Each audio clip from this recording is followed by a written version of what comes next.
Now, blended learning doesn't always look the same. There's many different models and many different settings all across the world. At the Christensen Institute, we've been doing our best to actually catalog and give different names for what these different types of models are so that people can have a common language to communicate what they are and are not doing with blended learning, but also so that we don't fall into this game where you show up and you say, mine's blended learning and yours isn't. Even though we just did that in our last quiz.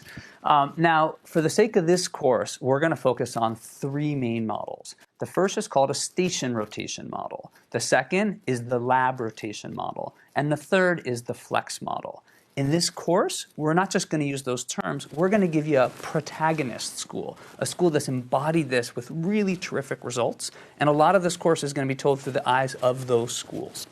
Now, one important thing to know is we've told you about proficiency-based learning. We believe in it. So your first quiz about this whole first assignment comes right now. We want you to see what we want you to know. We want you to show us that you know these models. And if you're frankly incredibly familiar with this part of the curriculum, by all means, skip ahead. If you've already read The Rise of K-12 Blended Learning that the Christensen Institute wrote and put this on the map, by all means, take the quiz and sort of opt out of this lesson. But we do have a lot of content about these schools, and we still think it'd be very valuable even if you want to brush it up a little bit. So take the quiz, and we'll see you right afterwards. So that quiz started to give you an idea of where we're going in this video.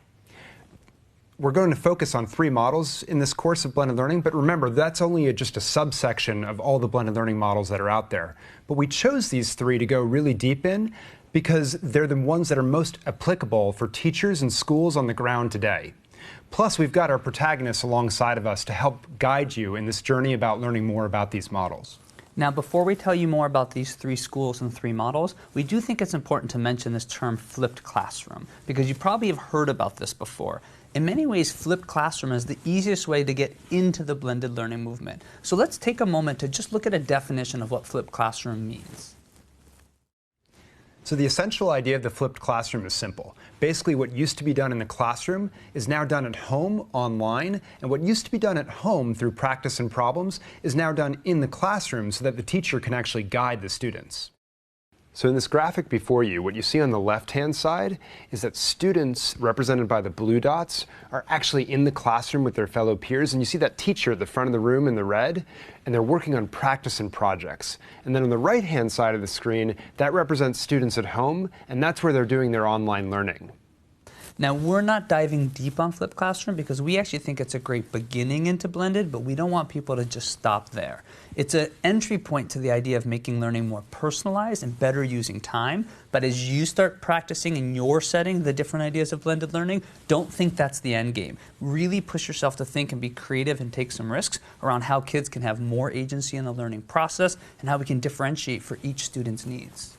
So let's dive into the first model, the station rotation model. Take a moment to read the definition. In a station rotation model, as we've said, students are rotating between different stations. So here what we see is that some students might start with teacher-led instruction, then they move to collaborative activities and stations, basically projects with other students, and then they move once again to that time when they're actually working on the computers and online learning. So our first protagonist school is KIPP Los Angeles, and we'll be visiting a school called KIPP Comienza Prep that was founded in 2010 by their founding principal, Margarita Flores. This school is super interesting because they use a station rotation model as a core part of their educational model. Essentially, for two different 75-minute blocks, students have rotations within their classrooms to go after their holy grail, which is all about small group instructional time with one teacher with a small group of students. In that time, they can make fascinating gains on students' comprehension and math skills, while other students are in the classroom doing online learning to develop some new skills or practice old ideas. This school is a very typical urban elementary school in Los Angeles Unified School District. It's over 90% Latino and free reduced lunch students, and they have some of the highest test scores in the state of California in just their first few years of being in existence. Among the many things that KIPP LA does well and the strategies they use, they're zoning in on blended learning as a key change strategy to get out-of-the-box results. So let's dive into our second model, Brian. The second model is called the lab rotation. Take a look at the definition. This is a generic picture of a lab rotation model. Lab rotations are taking lots of different forms, but the basic idea is similar across all of them. You can see in these three images over here on the left and top that students are in traditional classrooms with other students represented by those blue dots, with teachers in the red who are just leading them through very traditional instruction. And then students rotate out at very specific times to that bottom right-hand square, which is the learning lab, and that's where they're working online individually at computers. So in the lab rotation model, what you've probably figured out is that it's very similar in some respects to the station rotation model. The difference is in the station rotation, students are rotating within a given classroom, whereas in the lab rotation, they're actually rotating out to a learning lab where students are actually doing their online learning. We've got a great protagonist to really showcase this lab rotation model in Navigator Schools, Brian. Yeah, so Navigator was founded by Sharon Waller and James Dent back in 2011, and we'll be visiting their Gilroy Prep campus. And what they've done so neatly at this campus is combine the best of a traditional sort of tech-enabled classroom with thoughtful use of a learning lab, where students rotate out on a day-to-day basis based on their data for what they need to practice. And they're on iPads or laptops working on a couple of different pieces of software to support their reading or to go deeper in their math. It sounds like a really thoughtful model. How have their results been? I mean, it's a great story. So this is a community where the students are about 67% English language learners. And in their very first year, they had one of the highest test scores in the state of California. I'm really excited to take you into the school and show you some footage of this place. It's going to be fun to see. And for our third model, we've got the flex model of blended learning. And for this one, take a look at the definition, and then we'll come back and talk about it as well. So in this picture of a flex school, we're just showing a generic flex model because lots of flex schools are doing very different setups within their actual physical space. In this particular model, what you see is that there's a central learning space where students have their individual offices, and you can see that each student has their computer, which is where they learn online. Now, around the perimeter of this central space are where there's lots of breakout rooms. You see the breakout rooms where students can work in small groups. You see a breakout room where students can go for their science instruction and actually do their lab work. You see a social area down at the bottom, and this is where students can jump in, sort of like a cafe, and actually learn with other peers when it suits their purpose. And the big idea, right, is that students are moving flexibly through these different modalities based on what they need when they need it. So in a flex model, the big idea is that it differs from a rotation because students aren't constrained to spend a certain amount of time in any given learning activity. Instead, every student, in essence, has a customized playlist for what they need when they need it. We have a great protagonist to showcase the flex model that both of us are really excited about, called Summit Public Schools. So Summit was founded in 2003 by Diane Tavener, and we're going to be visiting their Denali campus in Sunnyvale, California. Now, this is a little hard to explain, but the big idea here is kids go as fast as they need, as fast as they can, and in different pathways depending on what they're ready for. So think of it as a long playlist that's cultivated by the teachers for the students.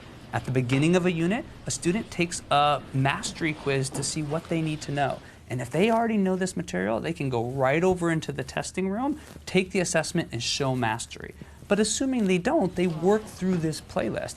And maybe the playlist has a Khan Academy video, or a lecture that the teachers recorded, or maybe it's a hands-on project with the teacher or the other students. The key is it's truly proficiency-based, it's truly mastery-based, and by doing a large portion of the day under this flex model, they free up some time to do different things and go after some of that deeper learning concept. So they're starting to put project-based learning into their school and really try some different approaches to get agency into the hands of their students. And something I think you'll see as we actually visit Summit on the ground is that student agency is really palpable and a big part of that model.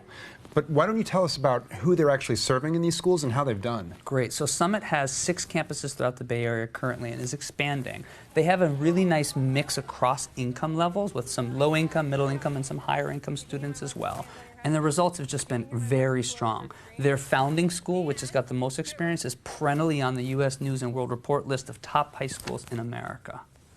Now, with only 3 protagonists, we know we're not covering the full gamut of what's out there in blended learning. We also know that we've picked 3 charter schools and we haven't focused on districts in our actual examples. But that's not to say that districts across the country are not doing really interesting blended learning implementations right now.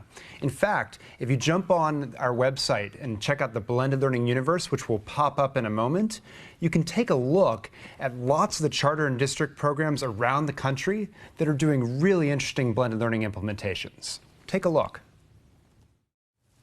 So we're coming to a close on the first week of our course. Let's recap by looking at the 4 things we've talked about so far.